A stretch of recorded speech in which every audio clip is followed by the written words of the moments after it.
Hello hello, bonjour à tous, bienvenue dans cette nouvelle vidéo sur le décryptage des énergies de l'année 2020. Alors, l'année 2020, je pense que vous en avez tous entendu parler, c'est une année exceptionnelle, difficile en numérologie, c'est une année 4 avec une base de 2, 2020. Et c'est une année qui va comporter astralement des conjonctions de façon très concentrée qui habituellement se passent sur plusieurs années dans le passé, on va voir ça, qui là vont vraiment se passer sur un an maximum. Donc c'est pour ça que j'ai voulu pouvoir faire cette vidéo. Alors je vais essayer de ne pas faire trop long. Donc comme son nom l'indique, 2020, il y a quelque chose qui est répétitif là-dedans. Sauf que l'erreur, ça serait de penser que c'est une année miroir. Ce n'est pas une année miroir, on va le voir, c'est une année de, je dirais, de séparation, de divergence. Et c'est comme s'il y avait une nouvelle dimension qui se crée. Alors quelqu'un va continuer à vivre dans une dimension 2020, pendant qu'à côté, d'autres vivront une autre dimension 2020. Voilà, je pense qu'on est à une année qui va nous amener à un nouveau, je dirais, une espèce de bascule de conscience. Alors, je dirais que cette année 2020, elle est particulière au niveau de ses conjonctions parce que, on va le voir, hein, vous connaissez mon attrait pour aller regarder ce qui s'est passé avant. On a cette conjonction en Capricorne, cet alignement en Capricorne de Saturne, Pluton, Jupiter, 2 fois en 2001. On l'a en 549 jusqu'à 551, donc en fait on a encore à cette même position, fin Capricorne jusqu'à début Verseau, et puis on l'a en 1518-1521, où là ça s'étale encore un peu plus et ça va jusqu'au Poisson. À chaque fois, les périodes vont demander à l'humanité finalement quel est son idéal et comment elle veut vivre. D'accord ? Donc il y a une histoire de recherche des valeurs intrinsèques pour un certain nombre de personnes, un certain nombre de groupes aussi également, qui vont pouvoir, je dirais, intégrer une nouvelle spiritualité dans leur façon de vivre et dans, je dirais, une sorte de quotidien. D'accord ? Donc, on a des aspects antérieurs, que ce soit en 549 ou en 1521, on va justement les détailler, qui sont toujours des questionnements entre la spiritualité, le pouvoir, je dirais, spirituel, le pouvoir matériel, pour faire simple. Aujourd'hui, on a été tellement loin que finalement, la religion telle qu'elle nous a été léguée, je dirais, culturellement, historiquement, c'est l'économie de marché aujourd'hui qui a basculé sur ces valeurs-là, de ciment, de social, et je dirais qu'on va être amené à évidemment prendre un tournant, prendre parti, prendre réflexion sur ces valeurs intrinsèques. Est-ce qu'on adhère à cette société ou est-ce qu'on n'adhère pas à cette société ? Alors, on revient, on va détailler ces aspects 2020 qui sont les alignements planétaires en Capricorne. On sait que Jupiter est rentré en Capricorne le 3 décembre dernier et que progressivement durant l'année 2020, il va aller faire une première conjonction à Pluton, toujours en Capricorne, puis une deuxième conjonction et il arrivera à ce moment-là à faire une conjonction à Saturne en Verseau. Ce qui va évidemment donner une nouvelle dimension, on est d'accord ? Ils vont être rejoints en Capricorne durant cette année 2020 par Mars, qui va les dépasser, d'accord, qui va ensuite aller jusqu'à réaliser, je dirais plus tard, dans le deuxième semestre 2020, il va aller réaliser un grand carré avec tout ça. Et il va surtout rester, on le verra, très longtemps. Il va presque rester, je crois, du 29 juin à novembre, dans le signe du Bélier, en rétrogradant dans son propre signe. Donc on va voir que c'est d'abord très inhabituel, hein. C'est pas souvent que donc c'est tous les 2 ans la rétrogradation de Mars, mais en plus là c'est vraiment très long et en plus c'est dans son signe. Donc du coup Bélier Capricorne, ça nous donne évidemment un carré cardinal. Ce carré cardinal, lui, il va on a ces signes cardinaux qui sont des signes de démarrage de quelque chose, hein. Le signe cardinal du Bélier, il démarre la saison du printemps. Le signe cardinal de l'hiver, c'est le Capricorne, il est vraiment en train de démarrer l'hiver. À chaque fois dedans, il y a souvent, on a des solstices ou des équinoxes. Donc on est vraiment là-dedans dans quelque chose qui est très particulier au niveau du ressenti et au niveau de l'énergie envoyée. Donc, on va faire un petit peu d'histoire. Donc, le premier alignement qu'on trouve, c'est 549-551 après Jésus-Christ. Le deuxième, 1518-1521, et le troisième, c'est le nôtre. Donc, le premier, 549-551, on est dans la période des invasions barbares. Alors les invasions barbares, c'est quoi? Il faut se remettre que on a un problème après 476, qui est la chute de Rome, et on a donc le pouvoir romain qui était allé très loin au niveau politique et géographique, qui s'affaiblit. Il s'affaiblit, ça veut dire quoi? Ça veut dire que finalement, l'administration ou l'émiettement de cette administration qui était très prégnante sur tous les terrains et qui donc levait l'impôt, avait vraiment mis, je dirais, de façon très copier-coller, hein, pour faire simple, qui avait déployé son administration et sa façon de faire, de penser, etc. Finalement, il n'y a plus rien qui l'alimente. Bon, donc on ne peut plus percevoir finalement, on n'en vient plus percevoir l'impôt direct, et donc les gens se retrouvent finalement livrés à eux-mêmes. Qu'est-ce qui se passe? À un moment donné, on a des populations en plus qui deviennent en prise en même temps à une crise hydrologique, c'est-à-dire que le climat devient d'un seul coup dans ces eaux-là, très pluvieux, et on a la mer du Nord notamment qui se met à monter. Les populations germaniques du Nord sont destinées, donc évidemment, migrer vers l'Ouest, et on a évidemment des invasions qui viennent, donc on se souvient qu'on a les Francs qui viennent, les Alamans, les Burgondes, etc. etc. Et les Huns, on se souvient aussi jusqu'aux Huns avec Attila.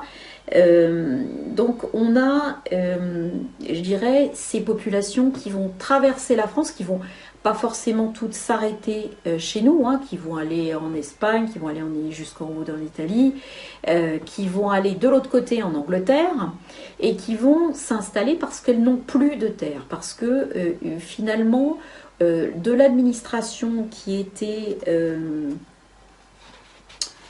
partie prenante de la gestion de la population, finalement on bascule sur le pouvoir du plus fort. C'est-à-dire, si moi je suis capable de prendre la terre là parce qu'il n'y a plus personne qui va venir me casser la figure, finalement cette terre est à moi. Et donc ces invasions barbares, elles se passent durant effectivement ce 5e et ce 6e siècle à partir de la chute de Rome en 476. Et on a, je dirais, c'est le chaos. D'accord? Donc après, on va avoir évidemment qui va émerger de ça, à chaque fois un ordo ab chaos, qui va être cette fois-ci chez nous les Mérovingiens. Les Mérovingiens, donc on connaît Clovis, bien évidemment, le baptême Clovis, le vase de Soissons et toute les tenants et aboutissants de tout ça. Bref, en tout cas, ces Mérovingiens vont quand même constituer un certain, au départ, les Francs, et puis vont commencer à segmenter un territoire qui va se tenir. Ce territoire, en fait, ils vont essayer de constituer quelque chose qui va... ils vont se poser des questions. Est-ce qu'on peut continuer à vivre comme ça en tant qu'éleveur, etc. Non, il y a cette histoire du pouvoir qui vient en ligne de compte. En même temps que la chute de Rome, on a aussi l'émergence et le prosélytisme des premiers chrétiens. Les premiers chrétiens qui sont des premiers chrétiens qui viennent essentiellement des chrétiens d'Orient, donc on a tout le festival de Byzance et de Constantinople, et puis on a ces premiers chrétiens qui commencent à comprendre que finalement il y a quelque chose à reprendre de cette administration qu'a laissée Rome, et ils vont organiser eux-mêmes les cités. Ils vont le pouvoir de l'évêque, il va commencer à dire qu'il peut faire de la politique, il peut gérer les gens. D'accord ? Il les gère au niveau spirituel, donc finalement le berger, le système du berger qui va gérer son troupeau, va commencer à pouvoir émerger à ce niveau-là. Pour avoir toujours la possibilité de pouvoir perdurer, en fait, il s'assoit sur une autre organisation qui va se mettre en place à ce moment-là, et qui est les fondations de l'aristocratie, parce qu'avant ça n'existait pas. Cette aristocratie, elle naît, et c'est ça que je veux vous faire voir à chaque fois quels sont les mouvements qui ont lieu sous cette conjonction. À ce moment-là, on a la naissance de l'aristocratie. Cette aristocratie, finalement, elle va naître bon an mal an avec je dirais un bon sens pratique de qui gère les terres et les gens qui sont dessus. Donc on va assister au développement du système de la féodalité. Ce système de la féodalité, il repose sur cette aristocratie. C'est-à-dire, de quoi on parle ici ? On va parler d'un type de société qui va sortir de ce chaos et qui va être basé finalement sur un ensemble des institutions et des usages contractuels entre des suzerains et des vassaux. Le suzerain, lui, il va devoir des choses à son vassal, c'est-à-dire qu'il va lui donner des terres et lui donner les gens qui sont sur les terres pour que ça lui profite, d'accord ? Il peut aussi lui donner des droits, des titres ou des rentes. Évidemment la protection, d'accord ? Donc on est encore en période d'invasion, donc on a besoin d'être protégé par le plus fort. D'accord ? Donc, en retour, le vassal, lui, va dire au suzerain qu'il va aller l'aider à défendre le territoire, d'accord ? Et qu'il va surtout pas le trahir, d'accord ? Donc, il va lever des hommes sur son terrain, il va les entraîner, il va finalement gérer en délégation les terrains que le suzerain lui donne, pour assurer au suzerain qu'on a un territoire finalement qui s'agrandit et qui est cohérent. Bon. À cette époque-là, donc l'aristocratie est relativement simple, on a des duchés et là-dessus on nomme des comtes, des vicomtes, etc. Bon. À cette époque-là, l'aristocratie, elle se génère de rien. D'accord ?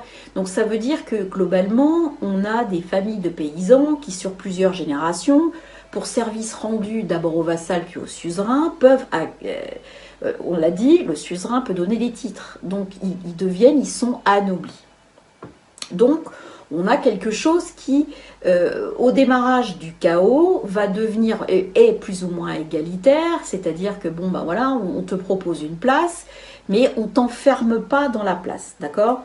Donc l'idée, c'est de continuer à organiser des territoires de plus en plus cohérents pour, je dirais, recréer une société, recréer une espèce d'harmonie, un réseau, un tissu qui évidemment va assurer le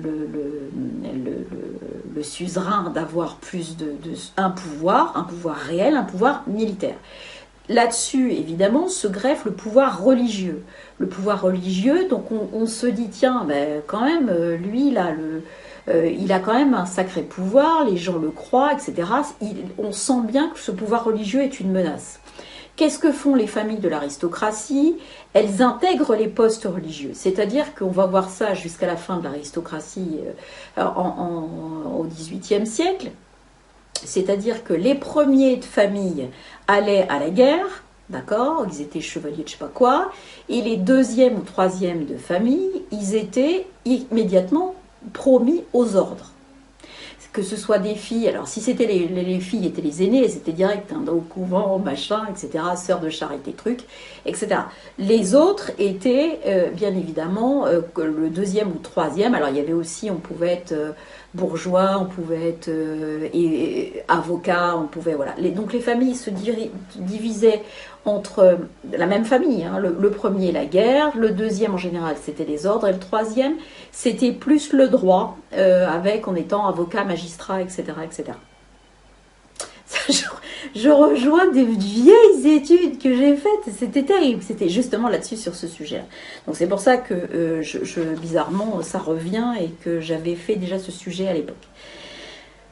Donc cette aristocratie spirituelle, elle est détenue petit à petit par l'évêque. D'accord ? Attention, on n'est pas encore au moment où c'est Rome qui va gérer toutes les histoires de papauté, etc. On va voir ça beaucoup plus loin avec Luther après. Donc on a grâce à cette constitution de l'aristocratie par la féodalité, donc pyramidale, on voit comment s'est construit notre hiérarchie pyramidale, on voit que finalement on arrive à avoir une maîtrise d'un territoire cohérent qui est issu d'un chaos, qui a été causé par la chute de Rome d'un côté, des problématiques climatiques de l'autre. On voit comment tout ça finalement a fait naître et émerger une nouvelle société avec des codes et des valeurs différentes. D'accord ? Le pouvoir n'a pas été oublié par certains. Donc ce schéma de l'aristocratie, il va perdurer bien évidemment, on l'a vu on le voit jusqu'à la Révolution.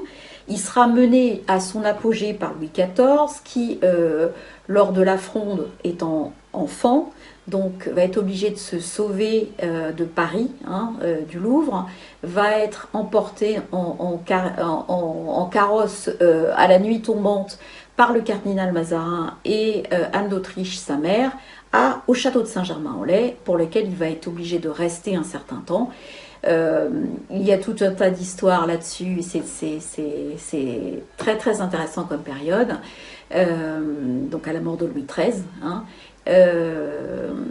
Il construira Versailles, et en ayant construit Versailles, il va justement comprendre que quand il donne des titres, des rentes, des terres, etc., eh bien, tout le monde lui doit quelque chose. Et il va pousser ça jusqu'à son paroxysme à Versailles, en maintenant une espèce de cour et en achetant tout le monde. Et ça va lui assurer finalement une certaine tranquillité d'esprit. On achète la paix sociale, entre guillemets, exactement comme lui le fera. Ça, c'est notre première conjonction Jupiter, Saturne, Pluton. Cette conjonction, elle se passe au même moment du signe que donc fin Capricorne et jusqu'en Verseau. Donc on voit qu'il y a un mouvement qui a généré, je dirais, une certaine organisation à partir d'une désorganisation, une fois que justement ce Pluton passant en Capricorne a détruit complètement l'ancien système politique. Deuxième chose, le 1518-1521. Alors là, ça tourne encore autour de l'Europe, parce que de toute façon, on verra tout à l'heure que la conjonction Saturne-Jupiter, c'est tous les 20 ans, c'est une conjonction qui est très liée à l'histoire européenne. Et ici, cet alignement donc planétaire entre le Capricorne et le Poisson va encore se poser dans une période charnière. on va voir que l'humanité va choisir, va devoir... Oui, il y a quand même un certain choix. Et il y a plusieurs sociétés qui vont coexister, d'accord, et qui vont malgré tout pouvoir aller sur deux branches qui ne se rencontrent pas, d'accord, mais dans la même société. 1518, on est sur l'époque où Martin Luther, et s'il vous plaît, ne confondez pas avec Martin Luther King, c'est un moine théologien, Martin Luther. Il est élevé par un père qui travaille dans une mine de cuivre et qui progressivement, je dirais, sort de sa mine, devient bourgeois de la ville de Mansfeld. Et il reçoit, donc en plus de ce titre de bourgeois, il va finir par recevoir le titre de magistrat. C'était des postes de bourgeoisie qui étaient très importants à l'époque, puisque c'était eux qui administraient le système du commerce de la ville et un petit peu la façon dont marchaient les tribunaux locaux. Donc son père reçoit tout ça, donc Martin Luther fait des études, je dirais, de philosophie au démarrage, et il devient moine en 1505. En 1510, c'est là où il a une espèce de révélation, n'est pas vraiment le mot, parce qu'en fait, il part faire un voyage à Rome et il arrive sous la papauté de Léon X. Là, il est excessivement choqué par le faste de la papauté de l'époque. Alors la papauté de l'époque, elle avait rien de vocation papale. Hein. Je vous ai expliqué comment ça fonctionnait. C'est-à-dire que pour pouvoir avoir du poids et du pouvoir, tout ce qui était les instances de pouvoir se séparaient dans les mêmes familles. D'accord ? Donc on avait vraiment des gens qui étaient mis là-dedans, qui n'avaient pas du tout de vocation. Hein. C'était pas du tout ce genre de choses qui étaient cherchées. C'était essentiellement le pouvoir et l'argent et la stabilité d'un certain nombre de systèmes sociaux. Donc en fait, il découvre pendant ce voyage en 1510 qu'il y a quelque chose qui va le mettre hors de lui, c'est que le pape pratique les indulgences. Les indulgences, c'est quoi ? C'est un ancien système mafieux, voilà, on va faire clair. C'est-à-dire que la chrétienté de l'époque, les catholiques, font croire que, notamment le pape qui a besoin d'argent, qu'on peut acheter le temps passé au purgatoire en le diminuant, si on a été un chrétien notamment méritant. Donc il a besoin d'argent pour les croisades, il a besoin d'argent pour notamment reconstruire complètement la basilique Saint-Pierre. Et donc à un moment donné, il fait courir le bruit qu'on peut, en achetant des écrits du pape, hein, des lettres de cachet, entre guillemets, des lettres, des indulgences, on va pouvoir diminuer le temps qu'on a à passer au purgatoire. D'accord ? Donc finalement, même si vous avez tué des gens, vous pouvez toujours, fonction de la somme d'argent que vous allez régler, vous allez pouvoir être totalement pardonné. Donc Luther revient de là, lui qui a voulu se faire moine par vocation, il est complètement retourné. Et en 1517, il écrit ce qu'il va appeler ses thèses, donc il en a écrit 95, il les met sur la porte d'un grand château, tout le monde peut les lire. Et lui, il se sépare de cette vision-là et il dit, moi, en fait, j'ai pas besoin d'intermédiaire, j'ai pas besoin de pape pour parler à Dieu. Moi, j'ai juste besoin de lire la Bible et le salut de chaque âme humaine ne dépend que de Dieu et pas du tout de quoi que ce soit d'autre. D'accord ? Donc il rentre en résistance contre l'ordre et la papauté de l'époque. Donc du coup, lui, en ayant gardé uniquement, je crois, 2 sacrements hein, sur 7, je crois qu'il garde ceux qui sont illustrés dans la Bible, donc il doit garder le baptême et l'Eucharistie. Donc, pour lui, encore une fois, tout chrétien rentre en ligne directe avec Dieu en lisant la Bible. Voilà. Le reste. Et donc, Qu'est-ce que fait la papauté? La papauté lui dit non mais tu retires tes affiches parce que ça fait mauvais genre et que c'est pas du tout ce que j'ai dit moi et ça va contre le système et c'est n'importe quoi. Donc évidemment il refuse et il finit par être excommunié par une bulle du pape et une fois qu'il reçoit la bulle, il la brûle. Bon, du coup il est complètement excommunié, pof, next, d'accord. Donc là il lance évidemment le protestantisme, proteste. Donc il est à la base d'un mouvement où évidemment on va enlever tout ce qui est dorure dans les églises, on va enlever tout ce qui est reproduction, enfin de reproduction de scènes de la Bible, etc., etc. Donc il y a beaucoup plus d'austérité, beaucoup plus de liens avec les écritures directes, etc., etc. Donc on a un choix de conscience en fait. Là, on est clairement devant un choix de conscience. C'est-à-dire que d'un côté, il y a des gens qui font cure du système spirituel, mais qui l'utilisent pour pouvoir asseoir leur propre pouvoir et manipuler tout le monde. Et il y a quelqu'un qui dit, non mais en fait, moi, j'ai pas adhéré à votre système, donc je lance mon système, et moi, j'y adhère. Et il se trouve que le protestantisme, il y a plein de gens qui y adhèrent. Et à ce moment-là, on se retrouve dans cette époque-là à faire naître un nouveau mouvement religieux qui va aller évidemment développer tout ça et s'opposer de façon un peu violente. Ils vont être massacrés, les protestants. Il faut bien comprendre que les guerres de religion, notamment qui vont se finir qui vont notamment aller jusqu'au paroxysme du 24 août 1572 de la Saint-Barthélemy, vont être orchestrés par les derniers Valois dégénérés de Catherine de Médicis avec ses fils François II, Charles IX et Henri III et sa fameuse fille, la reine Margot. Je vous invite à justement, si vous voulez, une bonne idée de l'énergie de cet alignement planétaire, de regarder la reine Margot. C'est tout à fait ce genre de situation que Pluton, Jupiter vient faire surgir au niveau de la fréquence et de la vibration. Donc on a, je dirais, là on est à chaque fois devant une extinction de quelque chose et un renouvellement. Là c'est vraiment les derniers Valois, c'est-à-dire que celui qui va arriver pour sauver tout le monde, entre guillemets, c'est quand même Henri IV. Henri IV est un protestant, ok, on va lui demander d'abjurer, etc., de se convertir et tutti quanti, mais c'est un protestant qui va donner naissance à une nouvelle lignée de l'aristocratie qui est les Bourbons. Les Bourbons étant, nous amenant jusqu'à la Révolution, puisque c'est Louis XVI. Vous voyez les cycles qu'on a ? Donc on est réellement dans une situation où on a ça.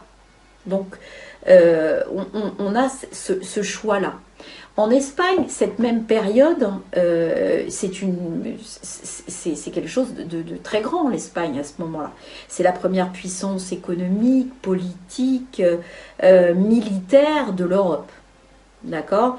Donc, elle va profiter de cette période-là pour avoir un immense rayonnement sur le monde. On a une illustration avec son déploiement de son avidité, de richesse, de pouvoir, de conquête. Et là, cette conjonction, elle a aussi ce désir de conquête. Comme on le voyait en 559 avec les invasions barbares, ce mouvement de population et ces conquêtes de nouveaux territoires. Là, on va retrouver avec la conquête spatiale maintenant en 2020. D'accord ? On va avoir cette même avidité de certains qui vont reparler de conquête spatiale. Alors en Espagne, on est dans les années, je crois, 1519-1520, où il y a Cortés qui va débarquer au Mexique avec ses conquistadors et qui cherche de l'or. Et qui va remonter, et puis qui va aller jusqu'à Teotihuacan, qui va mettre à mort le dernier empereur aztèque. Enfin, je veux dire, on n'est pas dans une recherche de spiritualité, de philosophie ou d'humanité quelconque. On est vraiment dans quelque chose où c'est de l'avidité, on est dans la spoliation complète de nouvelles populations et de nouveaux territoires. Au niveau, alors on a aussi Magellan qui va faire le tour du monde et qui va mettre une tête de pont aux Philippines pour pouvoir aller encore plus loin en Chine. On est sur des choses qui sont comme ça. Au niveau artistique, on a, je vous rappelle que Léonard de Vinci, dont c'est l'anniversaire de la mort cette année, et meurt en 1519 à Amboise dans les bras de François Ier. D'accord? Donc on est dans cette période-là où finalement il y a des choses qui sont générées, qui sont extrêmement positives, parce qu'on ne peut pas dire que Léonard de Vinci n'ait pas eu sur nos époques une influence assez importante. Et on va avoir cette avidité, etc. On est aussi dans la période où on a énormément de développement de l'Inquisition espagnole pour pouvoir justement asseoir son prosélytisme dans les nouveaux territoires et qui va complètement dégénérer on va le voir plus tard, mais qui va complètement faire dégénérer le truc en allant vers des bûchers géants, en allant vers... Voilà, quand le pouvoir spirituel prend vraiment le pas, le pouvoir matériel prend vraiment le pas sur le pouvoir spirituel et il l'utilise et le manipule. Donc il n'y a plus rien de spirituel à ça, il y a simplement des gens qui sont devenus complètement frappadingues et qui pensent qu'ils ont raison de massacrer la moitié de la population et également la traite des esclaves, la traite des Noirs sur ces nouvelles conquêtes et ces nouveaux territoires va commencer à ce moment-là. De façon et validée par la Bible. Hein. Je vous rappelle que la Bible, je me demande même si c'est pas en 1519, le pape fait une écriture pour expliquer que le peuple noir descend du deuxième fils de Noé, Sem, Cham, qui avait un regard sombre. Et donc on traduit sombre par noir et que de ce fait-là, on a le droit de manipuler tous les gens parce que finalement, blablabla, blablabla. Et donc tout ça, c'est validé. Et du coup, ok, on a l'autorisation du pape pour déporter tout le monde. Ouais, chouette, on a le droit, on ne sera pas puni. Donc allons-y.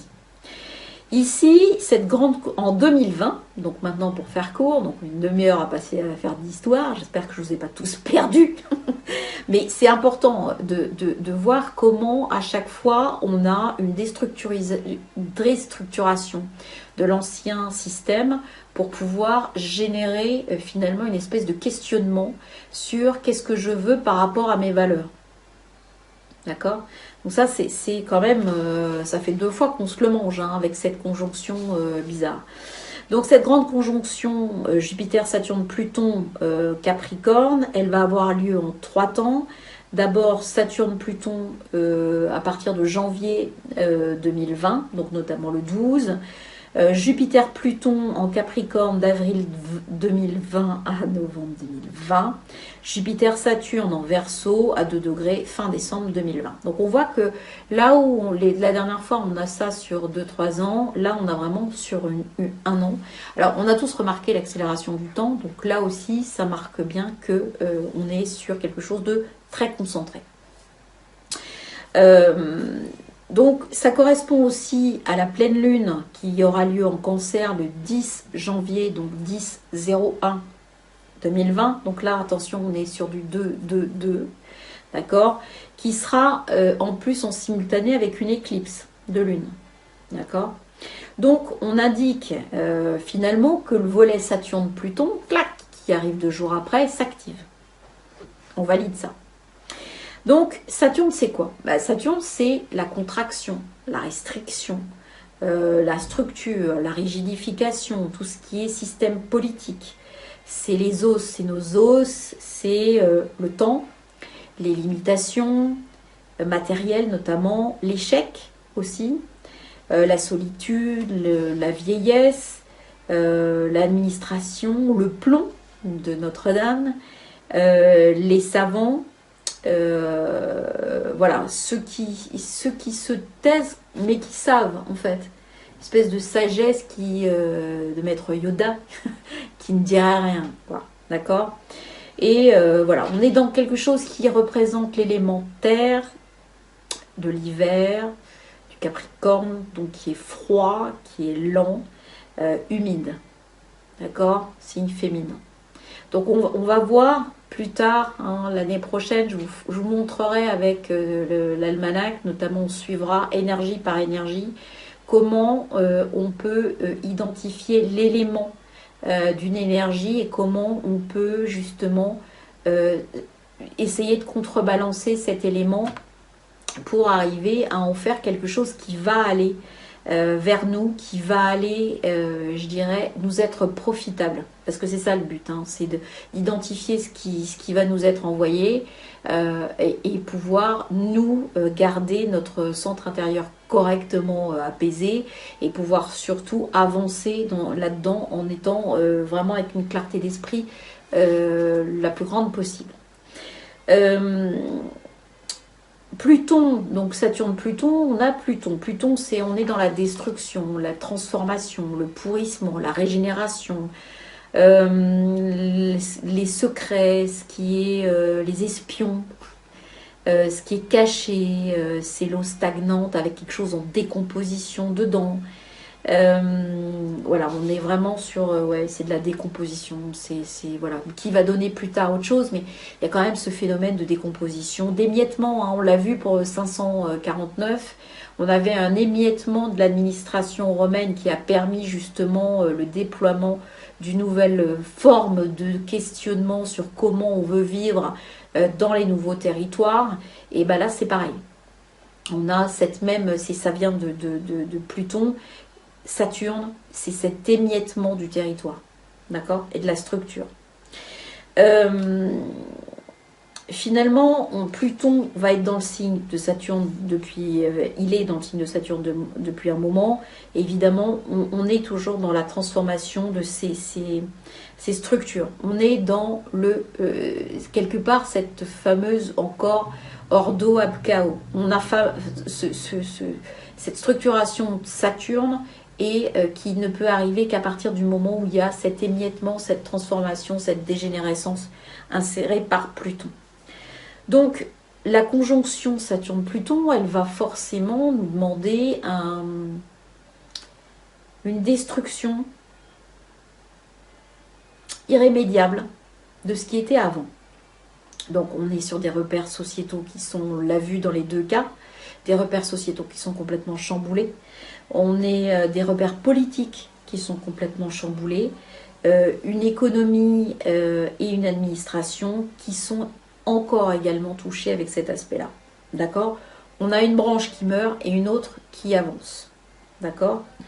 Cette conjonction, elle s'accompagnera également au moment de cette pleine lune, cette éclipse. On aura également Mercure qui sera conjoint en Capricorne, l'astéroïde Cérès qui est le significateur des récoltes qui sera également présent, le Soleil qui sera à 21 degrés du Capricorne et le nœud sud de l'évolution collective à 8 degrés, donc au débarrage du signe du Capricorne puisque lui il fait le tour à l'envers.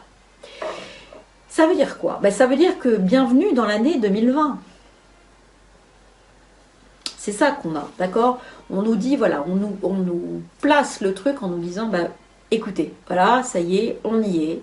Donc maintenant, on va y aller. C'est un petit peu ça le message, je pense.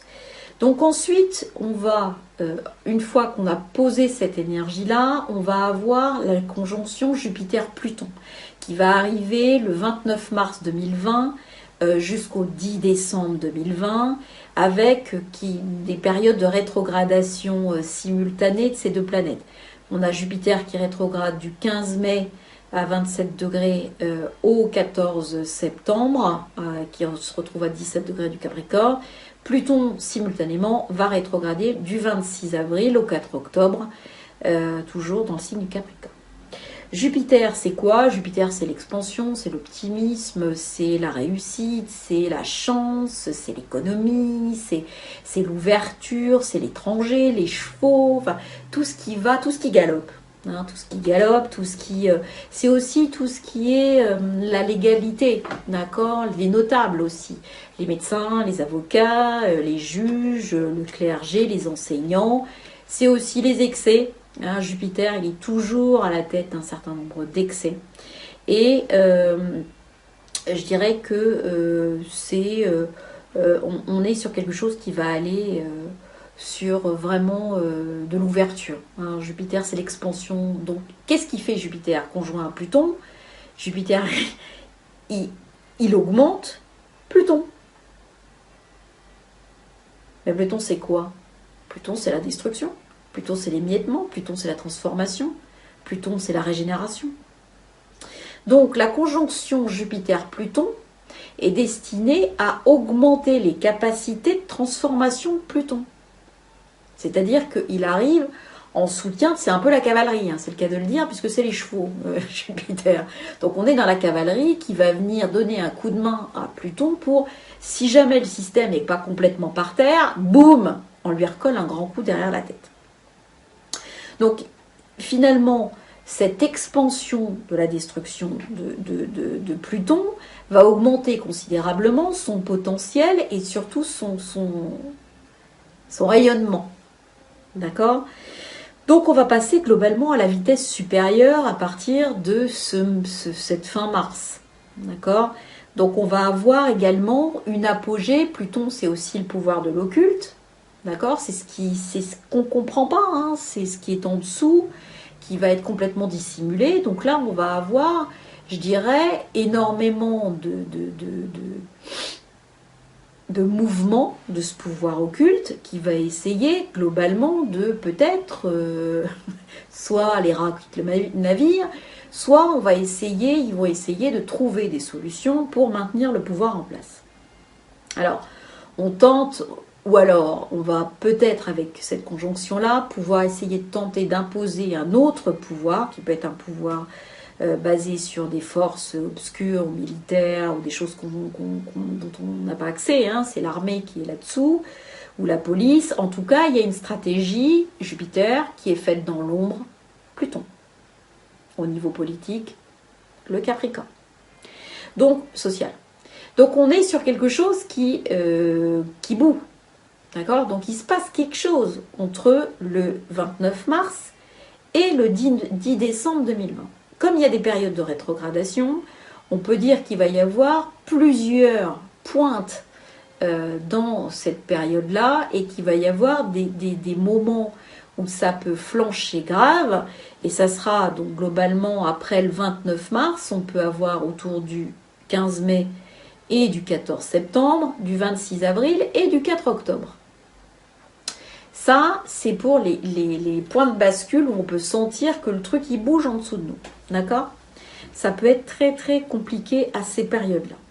Donc, on va en plus aller, je dirais, accentuer ces problématiques-là parce que les aspects rétrogrades vont poser les questions, ils vont faire remonter des choses hein, qui seront mises en lumière, notamment par les transits et les rétrogradations de Mercure également, et de Mars.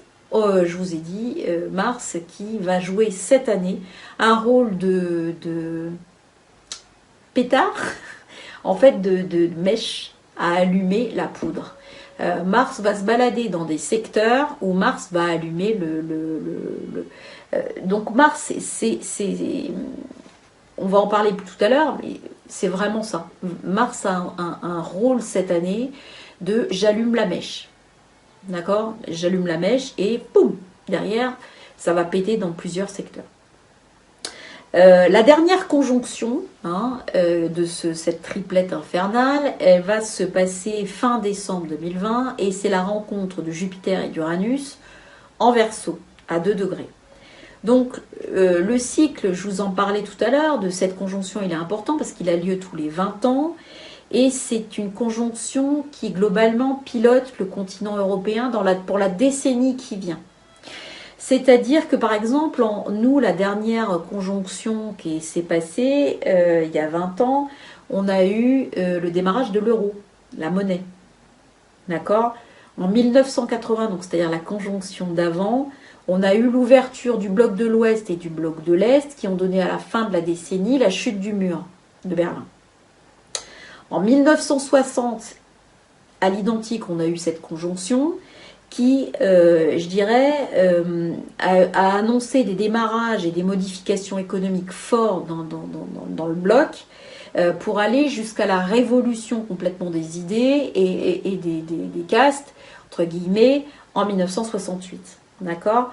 En 1940, on tombe sur une conjonction qui a lieu pendant la guerre et qui va déclencher tout un tas de problématiques graves, et notamment dans toute la décennie, puisqu'on va avoir en 1947 ensuite la découpe de tout du monde, en fait, avec Yalta, d'accord, sans que les gens soient présents ou qu'ils puissent voter.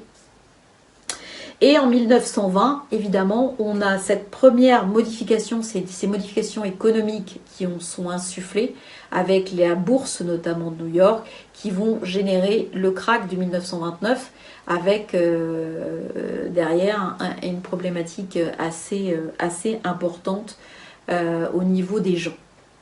Donc l'association Jupiter-Saturne en Verseau indique finalement qu'il y a une structuration qui est demandée dans un milieu social nouveau. D'accord ? Donc on va chercher à légiférer et à structurer quelque chose qui est neuf et qui demande globalement d'être changé. D'accord ? Globalement, on a cette conjonction, elle se déroule dans le même élément et elle change d'élément tous les 200 ans.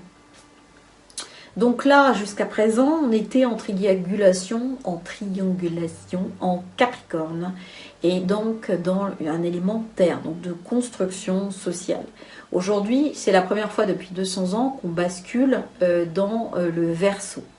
Alors, il y a 200 ans, d'accord, si on est en 2020, 1920, 1820, eh bien, on était parti dans tout ce qui était développement économique,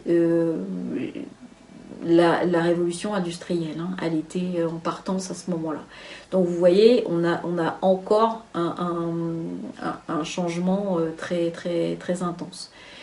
Sauf que là, on est dans un domaine du Verseau, donc on est dans le domaine des nouvelles technologies, dans le domaine aussi de la singularité, dans le domaine de l'intelligence artificielle. Donc c'est l'air, c'est les idées, c'est le mental, c'est ce qui va vite. Voilà. Donc on aura toutes ces dynamiques-là à gérer à partir de maintenant. C'est ce qu'indique aussi cette conjonction le Jupiter-Saturne. Donc on a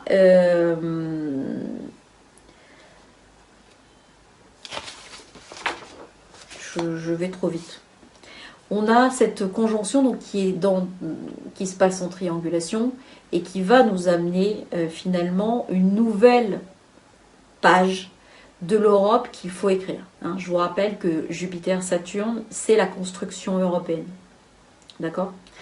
Donc ici, on a, en plus du reste, on a un changement d'éléments dans lequel a lieu cette conjonction. Donc en plus, une information intéressante qui nous dit, attention, vous avez un changement social en prévision, mais également un changement important au niveau de la structure de votre bloc à idées et de votre construction propre. Donc ça rajoute encore. J'en profite pour faire une petite parenthèse sur les niveaux et les fréquences des éléments. Ici, on vient de voir que on passe en Jupiter-Saturne en Verseau. Ça veut dire que globalement, la prochaine conjonction dans 20 ans aura lieu en Balance. Donc on va nous demander certainement de faire preuve de plus d'harmonie et de plus de relationnel. Chaque élément, terre, air, eau, doit être ramené, je dirais, ne présente pas avec ces signes les mêmes fréquences. C'est-à-dire que cette conjonction Jupiter-Uranus et cette conjonction Jupiter-Saturne qui a eu lieu donc dans le Taureau, la Vierge et le Capricorne depuis 200 ans, a ingurgité des fréquences différentes. La Terre du Taureau, c'est pas la même Terre, c'est pas le même élément que la Terre de la Vierge, c'est pas le même élément que la Terre du Capricorne. Donc ça, c'est des choses pour lesquelles on va travailler là-dessus pour toutes les lunes à venir de 2020. Où justement il est très important de comprendre que un élément est représenté sur plusieurs dimensions et que c'est la somme de ces dimensions qui fait de lui un élément unique. D'accord? L'eau, c'est pas simplement l'eau du Cancer, n'est pas l'eau des Poissons, qui ne va pas non plus être l'eau du Scorpion. Mais ces trois eaux sont indissociables et c'est quand elles se fusionnent qu'elles font l'élément eau en un. D'accord? Donc voilà. Mais ça, on aura l'occasion d'y revenir. On aura l'occasion d'y revenir sans problème. Ça, c'est vraiment quelque chose qu'on va étudier de près pour cette année 2020 et notamment avec l'almanach, ça sera plus facile puisque j'ai axé ce travail là-dessus. Les autres positions notables qu'on a à voir pour cette année 2020 sont les aspects de Mars. Mars, je vous ai dit qu'il a une particularité en 2020, c'est qu'il va occuper son signe du 29 juin 2020 au 6 janvier 2021, donc le signe du Bélier. C'est considérable. D'accord? Parce que d'habitude, ça passe beaucoup plus rapidement que ça. Donc, la signification de Mars, c'est l'action, la force, la rapidité, la lutte, le combat, la violence. Ça peut être aussi des formes d'épuisement. Ça va aussi être, je l'ai dit, la rapidité, donc l'impulsivité. Hein, avec Mars, on a beaucoup de choses qui sont... voilà, c'est le principe d'activité, c'est l'action. Donc au moment de la première conjonction Saturne-Pluton en Capricorne, Mars est en Sagittaire à 5 degrés. D'accord? Donc Mars est en signe de feu et donc va demander à agir pour un idéal et une philosophie pour des valeurs. Donc l'action va être relativement rapide et facile. D'accord? Il n'y a rien qui vient... voilà. À partir du 16 février, il rejoint l'alignement en Capricorne. Donc il va faire preuve de ses qualités de Mars en Capricorne, donc de la persévérance, de l'ardeur, beaucoup d'ambition. Donc là, on est sur quelque chose qui va aller générer aussi, chercher l'ambition de certains pour pouvoir imposer la force. Et donc, on se bat surtout d'une façon un petit peu implacable. D'accord? On rassemble, on a des objectifs, on rassemble ses forces pour aller droit vers l'objectif et ne rien lâcher. Quoi qu'il en coûte. Donc ça peut aussi générer un type d'énergie qui va être attrapé par tel ou tel groupe, telle ou telle personne. Il n'y a pas, encore une fois, j'insiste, on n'est pas dans le jugement, c'est bien ou c'est mal. On a un type d'énergie qui est neutre et qui va être attrapé par un certain nombre de personnes qui vont en faire, selon leur filtre, quelque chose de positif ou de négatif. Alors, le 21 février, donc il va faire un trigone à Uranus, donc on voit qu'il devient constructif un peu, et en mars, le 20 mars, il va être en conjonction à Jupiter, en Capricorne. Donc là, on a vraiment une alliance de la chance, de l'action, de la volonté de construction, de la volonté d'action. Il y a... quand on étudie dans les choses un peu guerrières, on peut avoir des chefs des coups d'état, avec certains chefs qui ont cette marque-là, Jupiter-Mars en Capricorne. Voilà. Le 23 mars, il rejoint Pluton, hein, et donc là, on a d'un seul coup résistance à l'ordre établi. On a un climat de fatalité, on est à contre-courant, on est à rebrousse-poil. On peut avoir aussi à ce niveau-là des problèmes... liés à Pluton, donc des problèmes de choses qui sont cachées, d'armes qui ressortent, des problèmes nucléaires, des choses comme ça. Fin mars, Mars entre en Verseau, et donc là, on se bat pour une cause sociale. Et là, il y a une énergie de lutte sociale qui est très très véhémente, d'accord. On peut avoir des querelles fortes, on peut avoir des explosions de joie ou de violence qui sont imprévisibles, d'accord. On a du mal à supporter, avec cet aspect-là, on a du mal à supporter la contradiction. On a des colères qui peuvent être brusques, qui peuvent être fortes. On peut même avoir, puisque c'est le signe des amis, on peut se brouiller avec ses amis, avec ce type d'énergie de Mars en Verseau. À la fin de Mars, il rejoint Saturne, qui est donc qui est en Verseau. Et donc là, Mars-Saturne, c'est les fractures, c'est aussi les actions et un jugement. Donc ça peut bouleverser aussi un certain nombre de vies sociales, de mouvements sociaux. On est dans la lutte implacable des choses. On est dans quelque chose qui ne supporte pas finalement la contradiction, qui ne supporte pas l'argumentation, voilà, c'est très compliqué avec ce truc-là. Dans les autres dates de Mars avant juin, Mars rentre en mai, 13 mai en Poisson, donc il va être beaucoup plus introverti, il va dissimuler des choses, c'est dissimulation des actes, Mars en Poisson, une espèce de chose qu'on fait de façon cachée. On est sur le 28 juin, on est sur l'entrée de Mars en Bélier. Donc là, à partir de ce moment-là, on va avoir tout un tas de choses qui vont se passer, c'est-à-dire que on va avoir Mars au 29 septembre, il va arriver en carré à Saturne. Donc on est en carré cardinal, donc là, c'est pas bon du tout. Là, on se prend le mur. C'est les aspects de cruauté, c'est les aspects de froideur, c'est de la violence, de la fracture, c'est quelque chose de très très dur avec cet aspect-là. Le début octobre, le 9 je crois, il est carré à Pluton. Et donc là on massacre, l'action est complètement massacrée. Là, on peut avoir des choses qui dérapent, on peut avoir des bavures, on peut avoir des tas de choses, parce que l'action n'est plus du tout maîtrisée.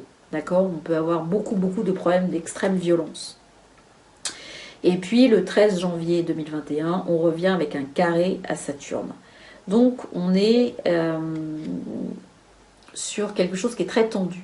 Et 2021, ça va être l'année où on va avoir, je dirais, des carrés avec tout le monde, entre évidemment Uranus et la triplette. C'est-à-dire que c'est plus Mars qui va rentrer en carré avec eux, c'est carrément Uranus qui sera en taureau, en carré, avec les autres qui passeront en Verseau. Là, on monte d'un déclencheur. C'est-à-dire que là où le déclencheur, là, le mèche, c'était Mars, et que c'est très violent, mais ça reste au niveau humain. Uranus n'est pas une planète, je dirais, humaine, c'est une planète transpersonnelle qui va amener, je dirais, des événements climatiques énormément, qui va amener des choses qui ne sont pas maîtrisables au niveau mondial. D'accord ? Voilà. Donc ça, c'était les énergies pour astralement. Après, on pourrait encore discuter de Mercure, de la rétrogradation de Mercure, de Vénus, etc. Bon, il y a des choses comme ça tous les ans. Voilà, moi je voulais vraiment faire un focus sur ce qu'on allait traverser et vous donner un petit peu la trame du type d'énergie qu'on allait recevoir. Après, en numérologie, on est sur 20-20. Donc, je vous ai dit, c'est pas une année miroir. Comme on a vu, c'est une année de séparation. Il y en a qui vivent le 20 là, il y en a qui vivent à côté le 20 là. Année 4, donc les années 4 que vous avez dû vivre dans votre existence sont des années pas, en général très sympas, puisqu'on va vous demander de faire des efforts, de construire les choses, de les comprendre, de les accepter, parce que de toute façon vous ne pouvez rien. De remettre de l'ordre, c'est une notion, les années 4, de persévérance, d'effort. C'est des années de rangement, de remise en ordre, de comprendre l'essentiel. D'accord ? Donc on est volontairement en général dans les années 4, limité dans les ressources, dans nos possibilités de sortir de quelque chose, de ce qui ne nous plaît pas en général. Il y a beaucoup d'obstacles et globalement, l'année 4, on se sent plutôt coincé. D'accord? Donc ça va être également une année où on va déterminer, on va être obligé de se poser la question de nos ressources. Donc de la gestion de nos ressources. Comment est-ce qu'on fait? Est-ce qu'on les gère bien? Est-ce qu'on les gère pas bien? Est-ce que globalement on en a suffisamment? Est-ce qu'on n'a pas suffisamment? Du coup, l'année 4, c'est comment revoir ses priorités. D'accord? Et gérer l'essentiel. Ce qui est superflu, globalement, doit être enlevé. C'est comme ça que ça se passe, les années 4.